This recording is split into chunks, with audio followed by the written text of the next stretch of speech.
Hey guys, welcome to the J Squared Horror Podcast. My name is Josh. And I'm Jake. And on today's episode, we are going to be covering what 1980s horror classic. We are covering 1985's Return of the Living Dead, directed by Dan O'Bannon. Holy shit nuggets. Yeah. That is a fun fucking film to cover. Yes, it is. But first, what would you like to let the fans know, buddy? Before we begin, don't forget to like and subscribe on YouTube. Yep. We are also available on Spotify, Google, Apple, and Anchor.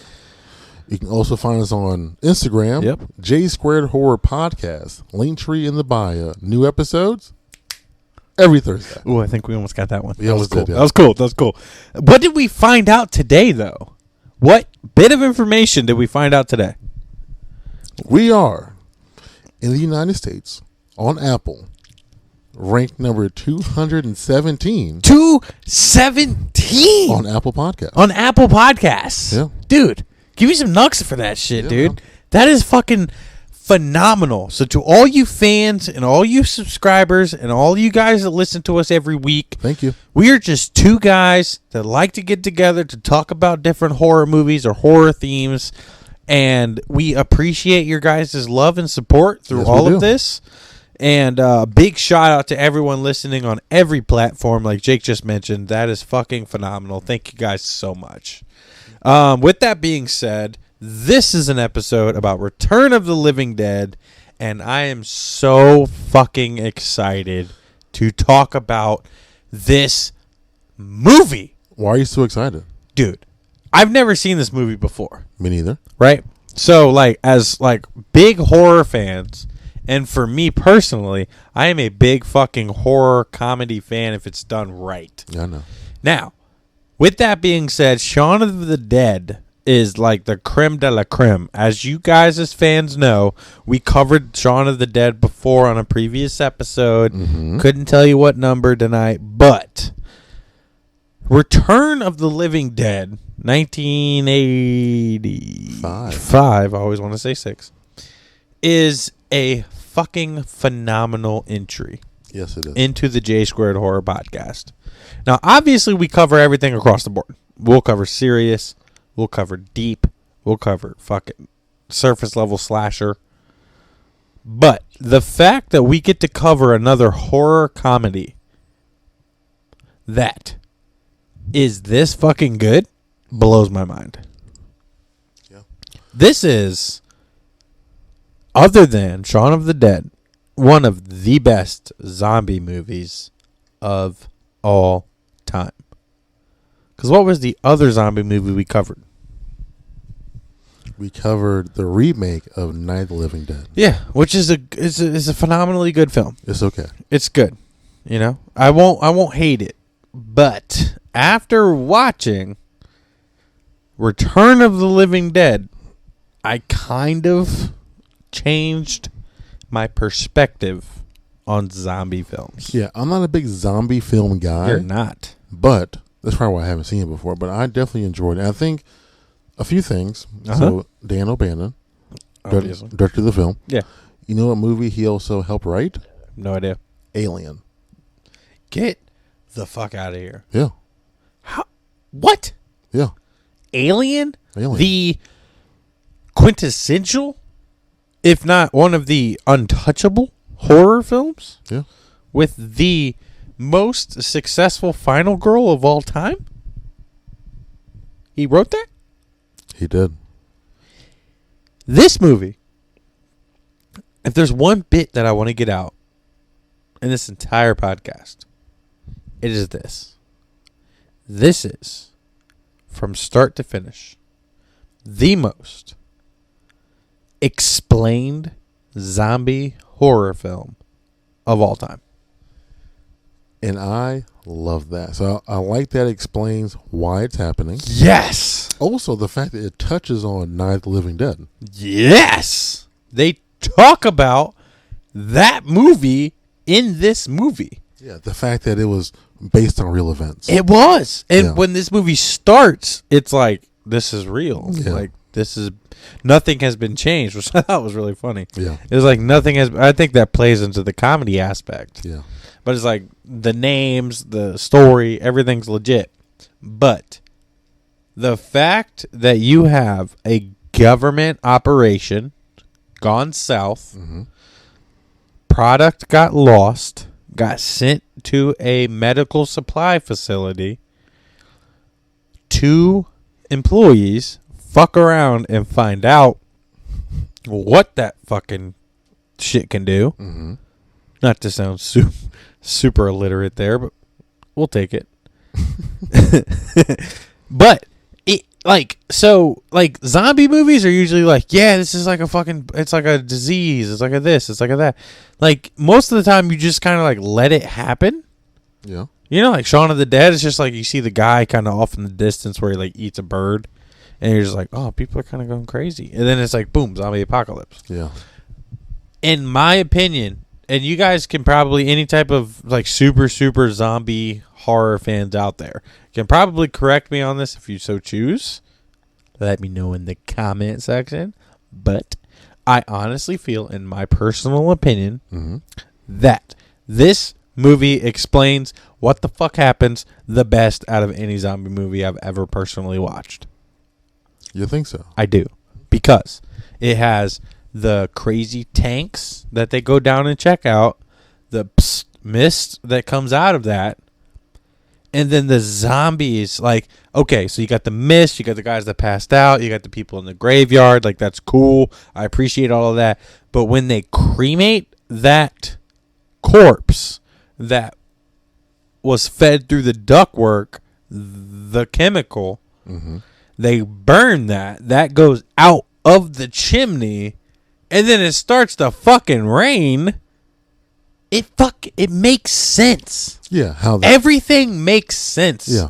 In this movie, how the two mix and the rain coming down, and then it obviously kind of like, you know, cascades through the earth because it's water. But then it touches all these dead. It's a fucking cemetery that's been closed. It looks like it's an overpacked cemetery. Like, that cemetery probably got shut down due to no more space. And that's where those zombies come from. And I think what's funny is the humor aspect of it. Do you remember what the name of the cemetery was? No, actually, I don't. Resurrection Cemetery. That's right. It was called Resurrection Cemetery, which I did while I was watching it think about. Like, that's a cool point. So but of course, it all ties together. Yeah, and they do a really good job of that. Like, this movie doesn't leave much out for questions. Now, the comedy aspect is done super well. Meaning, once you get this quote-unquote zombie apocalypse of these corpses coming from the ground up, they trick people into coming so they can eat more brains. Yeah. So that is such a cool concept. That's something I found very interesting. So the guy with the zombie picks up the speaker or whatever. Yeah. And tells them to send more paramedics. Yeah, it started with paramedics. Then it's send more cops. Yeah. But some just say brains. Yeah. Like, I think more brains. Yeah, I think it depends on like the amount of time you've spent in the ground. Okay. That's what it appeared, because like, been dead for a certain amount of time, your vocabulary isn't that far along anymore. If you're like the fucking half a corpse that they ask questions to, where she's like, she was very well spoken though. Very well spoken. I'm not saying she wasn't very well spoken. And she also explained something very interesting for zombies. She said that death hurts. It's painful. It's agony. But when you get to consume brains, it cuts that agony down. Well, I guess you got to think about if you're dead, and now you're reanimated pretty much. She said you can feel your body rotting. Yeah. I'm sure that hurts. I'm sure it fucking hurts. Getting eaten by bugs and like, you know, all that stuff that happens. Yeah. Rigor mortis, which is mentioned multiple times in this movie. Yeah. Obviously, it's very painful. Yeah. But eating brains makes that better? I guess. I mean, as a comedy horror film. I feel like it's eating a living person. A living brain. Yeah. Yeah.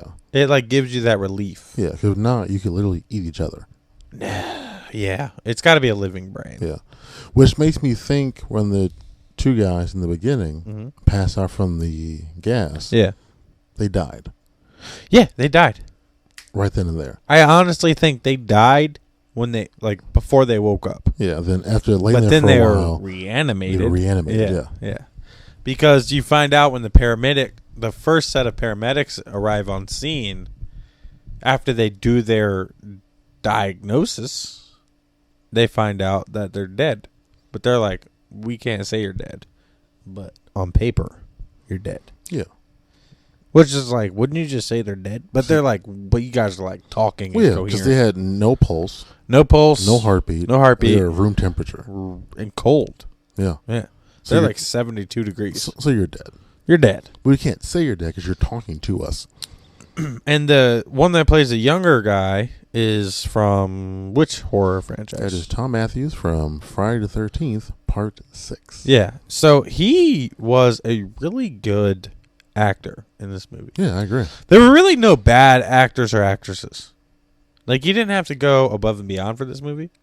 This is no Oscar-worthy performances, per se.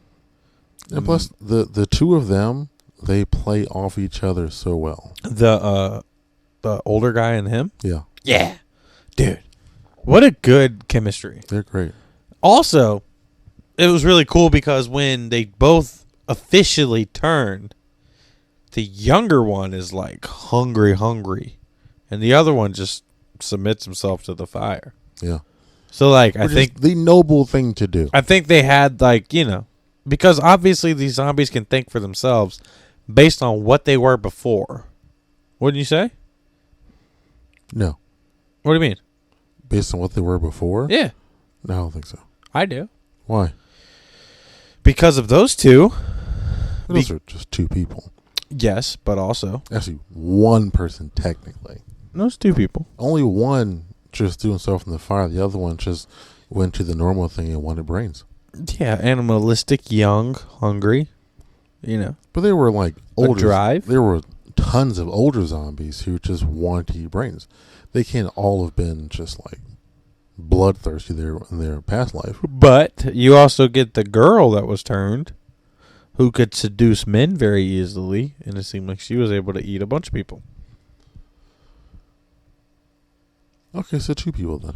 Yeah, so my argument wins. 2 versus 1. 2 versus like 100 other zombies. But those are all corpses, like actual corpses. If you're talking about the living that died that then turned to the living dead. Which are also now corpses. But still, they're the only instances where we have living dead reanimated.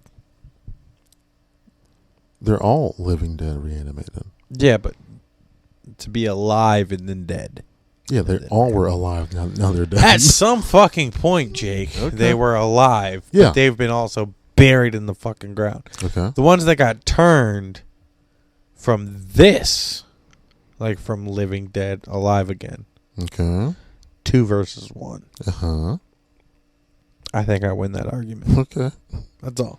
I'm going to take that win. I'm going to take that W. I will allow you. You better. To have that win. You better let me take that W, first of all. And then, also, the girl, right? So the cool thing about this movie was it didn't have to go into like a super, super social class type movie. Mm-hmm. I mean, obviously you had the punk rock connotation in this movie with the group of kids that were hanging out at the cemetery. Mm-hmm. But, they're obviously anti-cop. Anybody that's in some type of young, punk, anti-authority manner are going to be anti-cop. Yeah. Which plays fun for this movie because the refusal of calling the cops earlier. Yeah. To solve this problem quicker. Because the guys at the medical supplies facility were trying to solve it their own way, whereas this group of kids find out their way and still are like, we're not getting cops involved, we'll probably get killed first. which plays onto, some type of subcontext of social, Which I also think is probably the most realistic way someone would handle it. Absolutely. I'm not saying it was fake at all. Yeah. I mean, it was very well done. Yeah. It wasn't like corny. It wasn't like super deep where you have to like think about it for 30 minutes. Yeah. If anything, I think what I loved was whenever they called more people in, they just got eaten immediately. Yeah. Do you remember the part where so we're already past the paramedics getting called in, and then you got the wave of cops that come in. It's like 6 cars deep, and then the one cop that had already gotten eaten is like flagging down the cars, and then like they all stop and immediately get ambushed by all the zombies. And that cop drops his light and just immediately lunges at him. Yeah. I thought that was so cool. Yeah. Because once again, these zombies kind of pick up on. It's the smartest group of zombies, I think, before one of the Night of the Living Dead remakes. Or what's the one of the mall? What's that one? Caesar Dawn of the Dead? Dawn of the Dead. Okay. But there was a series that was based off of that where the zombies could walk through water and shit and communicate.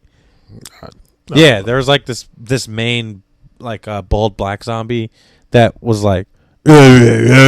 and they would all just fucking walk through a river.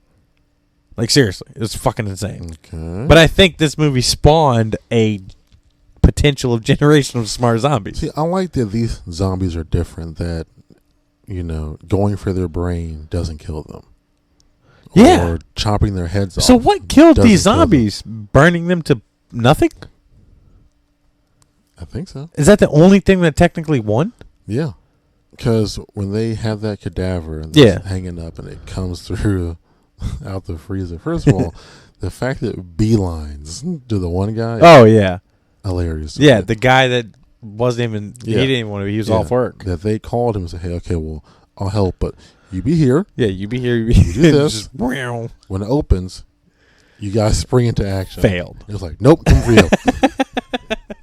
That was cool, But yeah, they hit him in the head, and I think with a pickaxe. What I liked about that is when the older guy, is like, this worked in the movies. Yeah. The other guy's like, well, it's not working now. Yeah, it's like that shit don't work. Yeah.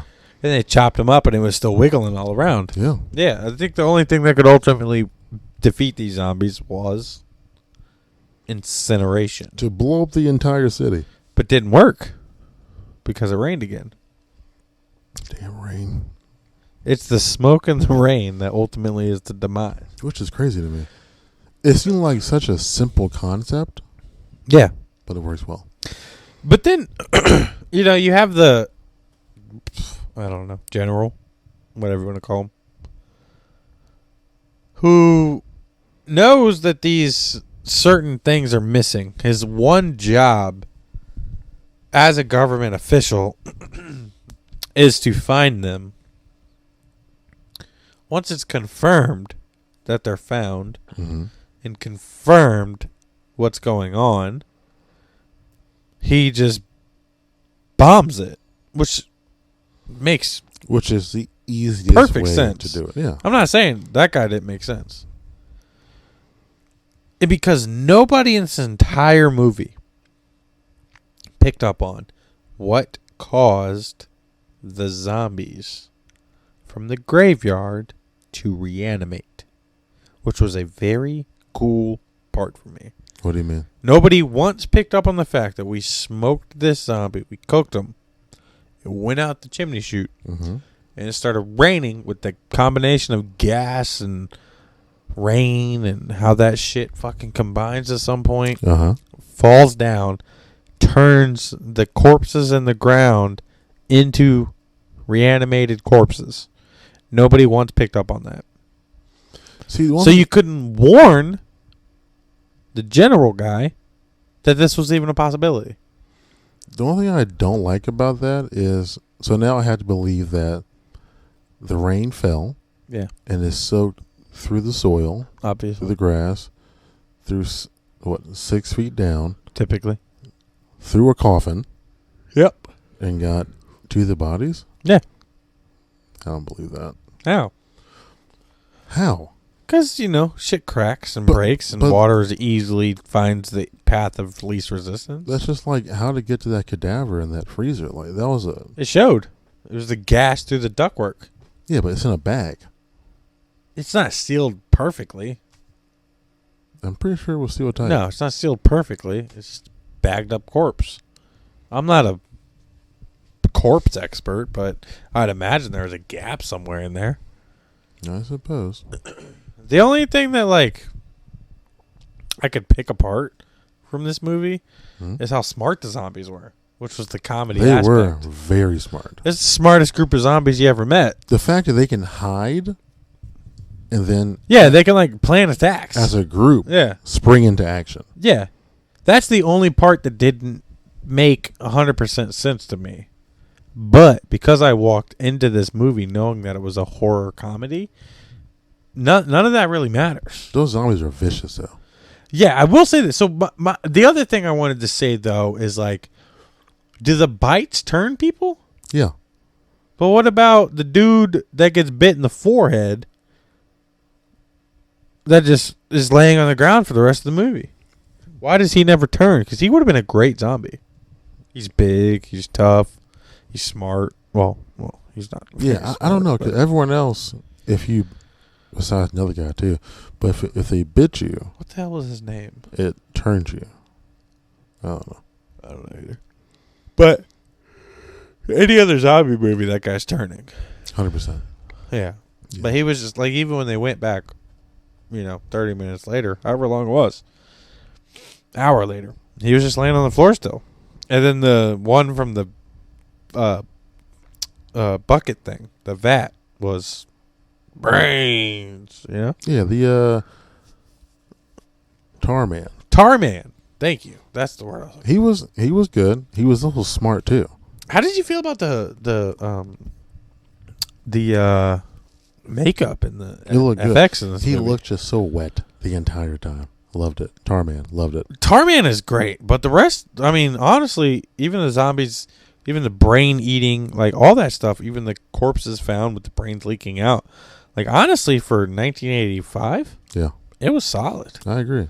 It all. Who looked, was it? It all looked really. Who did special effects? Yeah, I am not sure. Actually, it wasn't Savini, was it? I don't think it was. I don't think it was. I would love for it to have been, but I don't think it was. Yeah, I don't think it was. I didn't see his name in the credits when I was watching it. Yeah. But there's a couple parts where, like, when the ambulance drivers get eaten, that was really good. And then when the cops come and find that, it's like his brains are leaking out. But, like, the zombies had, like, bigger plans, Like, they didn't have to stand around and eat that forever. It was crazy. Yeah. And then they gave you the whole Night of the Living Dead vibe. And, when they were in that morgue, breaking through the windows, and, the mass amounts of them, which was cool. I thought they did a really good job. They did. Honestly, one of the best characters in this movie was the morgue director. He was solid from start to finish, minus almost shooting the girl in the head, but you don't know. It ended. They all got blowed up. Yeah. But he was a really good character.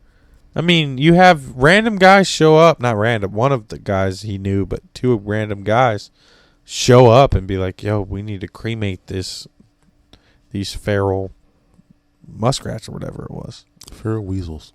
Thank you. And they were like, he was like, let me just go outside and shoot them. And they're like, well, can't do that. Actually, it's a chopped up piece of person. And then he's like, okay, cool. Yeah, let's throw it in the fire. And just like the... And then he was like, yeah, the one favor I ask is for you to make it back.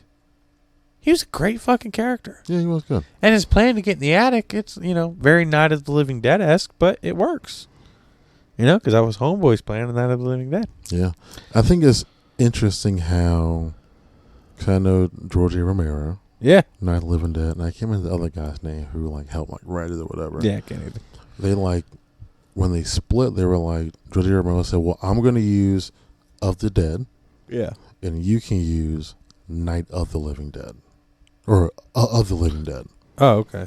So that's why all of Romero's movies are just blank Of the Dead. Oh.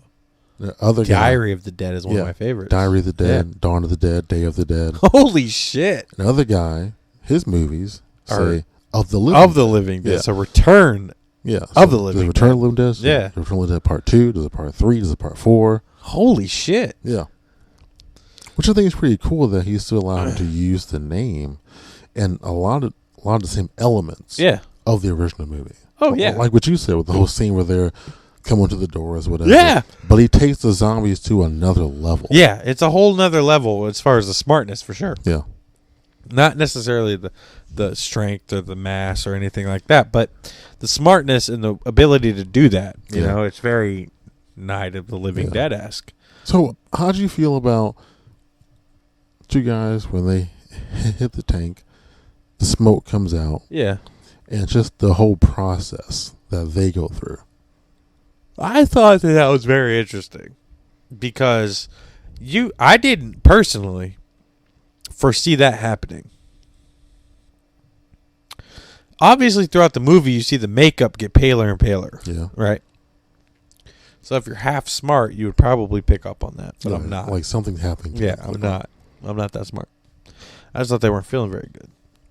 You know, I didn't think too deeply on it. I honestly didn't. But once it all happened, I loved it because it showed that ultimately the creation of this death, but you can come back virus, if you will, or problem that you will, was because of the government testing or the government thing. It was crazy. They're so good in those roles. Oh. So there's Return of the Living Dead Part 2. Uh-huh. It has the same two actors. And they go through the exact same thing. What? But the different characters. Oh. I think they're like grave robbers in the second part. Those two guys? The exact same two guys. Damn. But they go through the same thing. The smoke gets to them. Yeah. And they start to turn. I mean, no other zombie movie does it like that. Yeah. It's always a bite or blood splatter or something. It's never the actual chemical or problem. Because like I said, a lot of zombie movies don't explain how the fuck these zombies were created. Which is crazy to me. That a horror comedy from 1985 can get it done this well and explain it from start to finish what happened. And yet, 28 days later, 28 weeks later, Shaun of the Dead, Zombie Land movies, all that shit. Mm-hmm. Walking Dead, all that shit is just like, oh, something weird happened.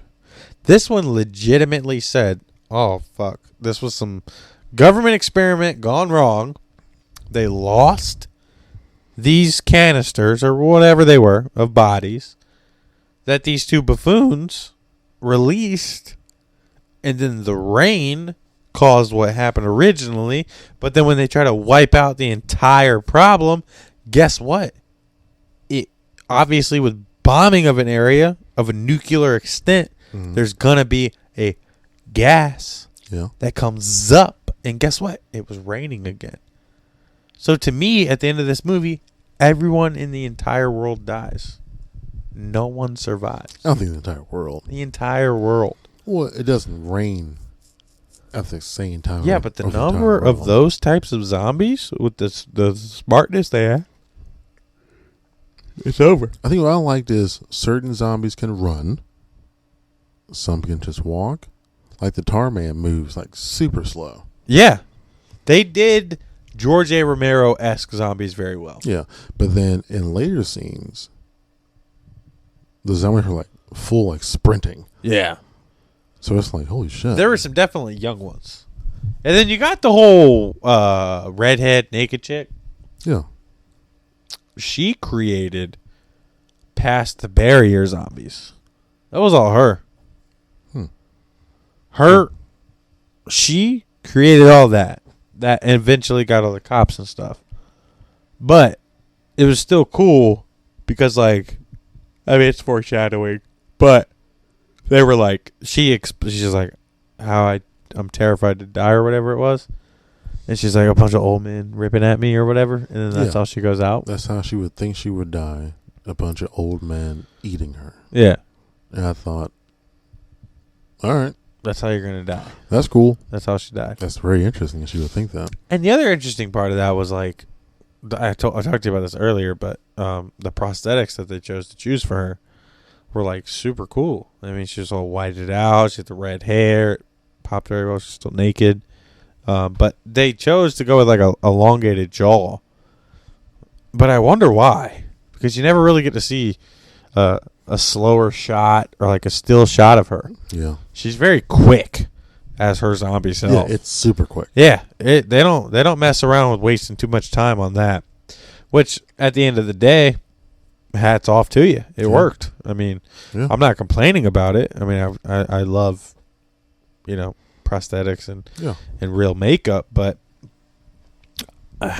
it's honestly hard to complain about this movie.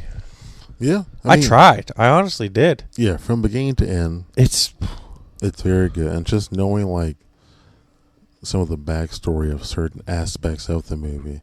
Yeah. So they said like Dan O'Bannon wasn't the easiest to work with. Really? Yeah. And then years later, he admitted, he was like a jerk. Yeah. Yeah. In certain aspects of it. So the guy, it's either Bert or Ernie. I can't remember his name. Sesame Street? Yeah. It was crazy that was their name. So the mortician and the guy who was running the business. Yeah. The names were Bert and Ernie. which they said was a total coincidence. Never picked up on that. Yeah. Yeah. But so the older guy who comes in to help Tom Matthews' character, the guy, fight the cadaver. Yeah. Him and Dan O'Bannon, what they said, didn't really get along. Oh, really? Yeah. So the scene that you mentioned earlier where they're like fighting off the zombie from coming inside the house. Yeah. The pipe he has is a rubber pipe. Okay. Because he was afraid that if he gave him a real pipe, he would come at him with it. Dan O'Bannon? Yeah, the actor would come at Dan O'Bannon with Oh, really? Yeah. So if you watch it, you can kind of see like bend a little bit. Yeah. So they gave him a rubber pipe. Yeah. They're like, we're not giving you a real one because you might go murder. Because you never know what can happen. I mean, especially in this type of climate of a movie. Yeah. So much shit's going on. And then, Yeah, but it's crazy because there's another one I had heard somewhere where, so the blonde-haired guy, I guess he was the mortician, I guess? Yeah. Or ran the place, whatever. Yeah. They said his character had like, they cut some of it out, but he was like a former Nazi on the run or something like that. Ooh, I could see that. Yeah. They said like, he spoke German at one point. Yeah. The gun that he had. Yeah. And in some scene, I can't remember exactly which one, but he has like a small picture of like Hitler up there. Shit. And like some other like German shit on the walls. Yeah. Yeah, but he's like on the run. Damn, he was one of my favorite characters too. He was a good character. He's a good character, but if he was a fucking Nazi, I but wouldn't have liked they him took that a lot much. of that out though. Yeah. So unless you're like looking for it or you like start to notice it, yeah, you'll never figure that out. Do you think they did that on purpose? Because he was that likable of a character? Possibly. I mean, shit. I don't know who I would even cheer for in this movie. They're probably fuck. Let's take some of this stuff out. I mean, ultimately the Spider. Is that his name? Sounds familiar. The dude that's with the medical supply guy at the end of the movie. Okay. When they hop in the cop car together. Yeah. I think he's Spider. Okay. But he's the most redeemable character throughout this entire movie. How so? I mean, he starts, punk rock, super cool dude. Mm-hmm. And then, when shit hits the fan, he's right there in the action the entire time. Yeah. But also when the guy that owns the medical supply place murks and rolls off, he's like trying to stop him. Like, no, dude, like those are my friends. Yeah. At least one of them. And the other guy was like, cool. And then they drive into the building, of course, and then you find some other friends. But yeah, there are some redeemable characters. I mean, this movie had everything across the board. He didn't have to spend that much time going into the history of these characters. He didn't need all that backstory. Yeah. All you got was face level characters that you fell in love with that you would cheer for. Yeah. Which in a movie like this is important without wasting 20 minutes, 30 minutes, an hour on these ridiculous backstories of family people or, I think it's blah, blah. also because the dialogue is so strong in this movie. Yeah. Which another thing they said Dana Band was huge on.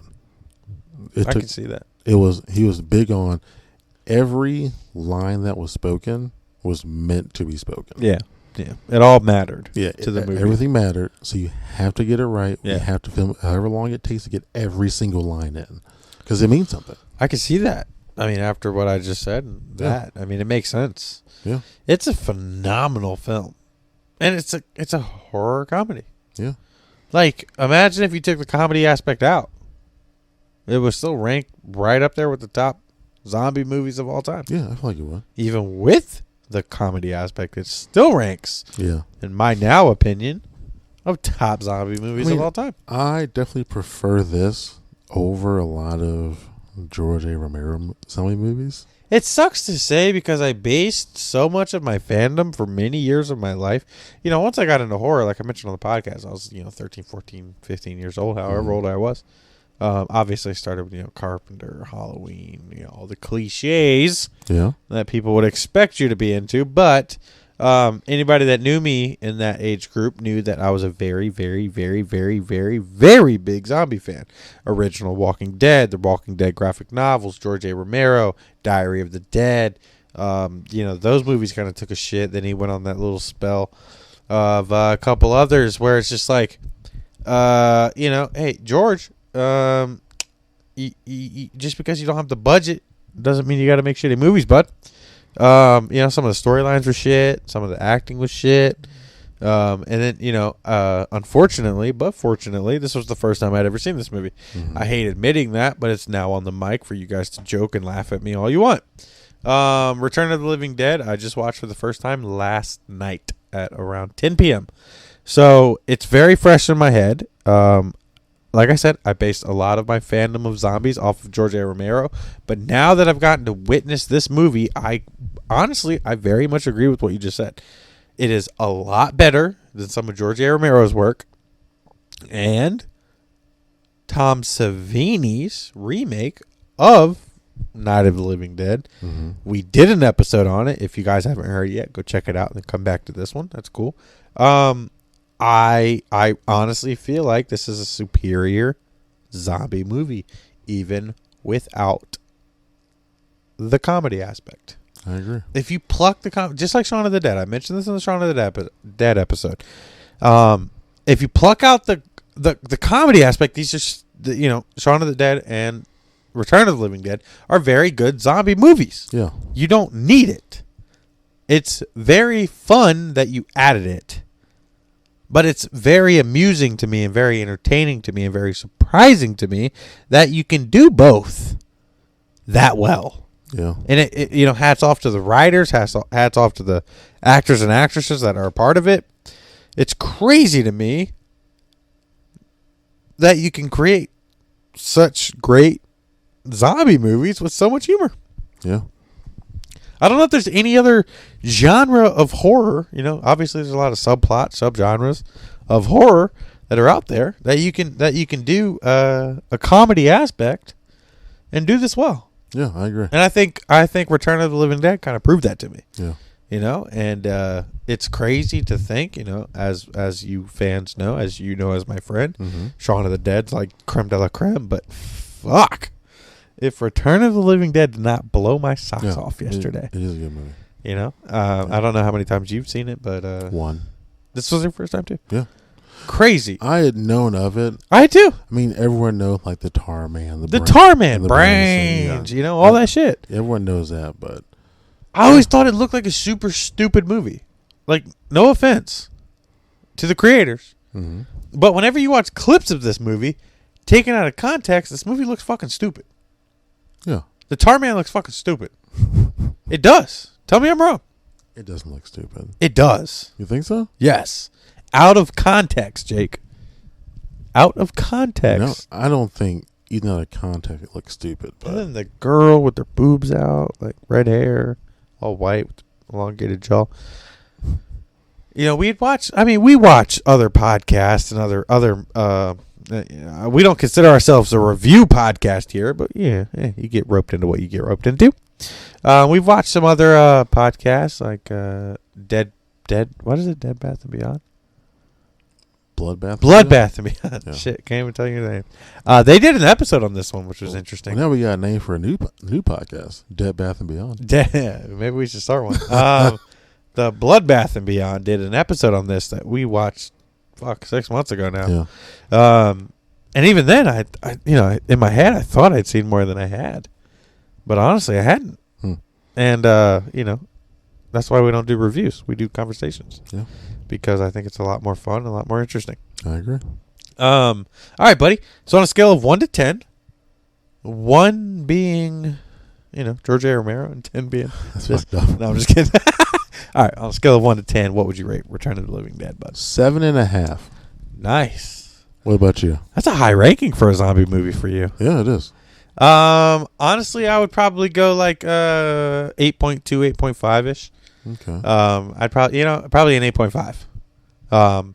That's pretty high. It is very high. Now that I said it on the microphone. I feel like being that big of a fan of zombie movies for as long as I was, I based a lot of time and energy into zombie movies and what I was obsessed with George A. Romero for years, and finally getting to watch a movie that wasn't George A. Romero from 1985. It was a very, very, very pleasant experience for me. Good. And if any of you fans haven't seen it, please. We're at the end of the episode, but fuck. Just go fucking watch it, man. It's free on Tubi. I don't know if I say that shit right. Gotta love Tubi. Gotta love fucking Tubi, man. We're not at all affiliated with Tubi, but the amount of horror content on Tubi with like 4 ads is insane. It is good. It has, for people that don't got the fundage to keep buying $3.99 movies every fucking week, go to Tubi, man. You put it on your TV if you have a smart TV. Watch it. This is on there. There's a bunch of other good movies on there. Yeah. For free. All you have to do is type in your email address. Once again, we're not affiliated or sponsored with Tubi. Just do it. As great as it would be. But go watch this fucking movie, man. It's really good. For all you horror fans out there, for all you comedy fans out there. Unfortunately, for the kids that listen to our podcast, you might want to give this one a little slowdown. There is full frontal nudity. Which, hey. Yeah, not that big a deal. First boob that I ever saw was an Interview with a Vampire. I was like 10. So I get it, Nice. Watch it. Go check out some boobies. We're not going to be creepy like some of the other channels that decide that this is the main focal point of the movie. But yeah, I fucking love this movie. As a zombie fan, as a horror fan, as a comedy fan, I think this movie really, really, really stands the test of time. I watched it in 2022, and it was... I texted you. What time did I text? Midnight? Probably around midnight. Yeah, I think I texted you around midnight today, whatever it was. And it was like, I was like, holy fuck. And you're like, dude, what's wrong? Dude, I just watched it. It was fucking amazing. Like, it's a good movie, man. It is. It is such an enjoyable watch. It's not slow. It's not drawn out. I think anybody that enjoys anything horror, connotation, context, whatever the word is, you can enjoy this movie. It is fun. It's on Tubi. It's free. Yeah. Go check it out. Then let us know in the comments what you guys thought. If our ratings are too high, if our ratings are too low, we do these just right. Just right. Just perfect. It's a fun episode to cover, man. We kind of just talk about whatever the hell we want, but this is what we do here on the J Squared Horror Podcast. Yeah.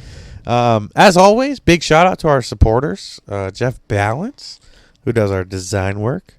He just created something super cool that we will release here shortly. Lucky Riggs, intro and outro music. They speak for themselves or play for themselves, however you say that. We love it. Fits our podcast very well. Trademark Printing, who does our printing, t-shirts, glassware, things like that. Obviously, with this new logo coming out, hopefully we'll have some new merch. And for all of you people that listen outside of our general area, we'll hopefully put it online this time. So you guys everywhere can buy some of our merchandise. We would love to send some stuff out to you guys. With that being said, any of you local fans, on September 25th, 2022, me and Jake are going to be doing a horror trivia night at Jerry's on Indian River. Yeah. Oh my gosh. We are so excited. This is our fifth, right? This is our fifth one. This is our fifth trivia. Our first at Jerry's. Our first at Jerry's, but our fifth overall. Yeah. We bring some of the hardest, some of the funnest. It's just an enjoyable horror trivia experience. Yeah. We will be at Jerry's on Indian River from 6 to 8 p.m. Dope prizes, dope bartenders, dope place. We are so fucking excited. Big shout out to our bartenders that keep us ready for every single episode every week. We appreciate you guys.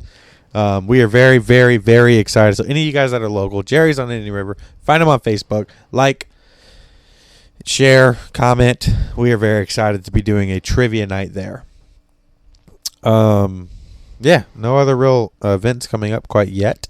Is there anything else you wanted to add to the episode, bud? Yeah, just a quick shout out to Courtney at Jerry's. Courtney at Jerry's, because she keeps us ready. Yeah.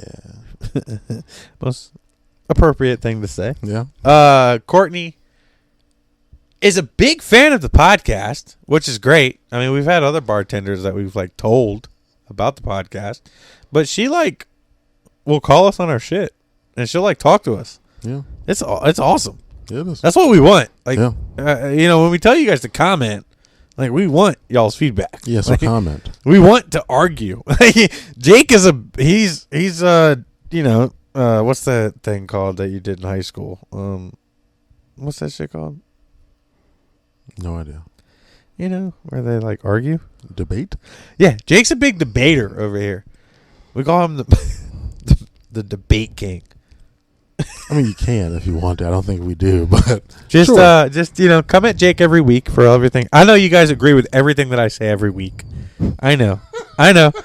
Everybody out there agrees with every single word that comes out of my mouth. I appreciate it. But no, seriously, Mr. Perfect horror over here. Like Jake said, big shout out to Courtney, the best bartender.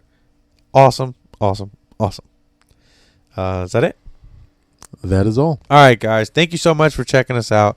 We are the J Squared Horror Podcast. My name is Josh. And I'm Jake. You guys have a great weekend. Remember, it's hip to be squared.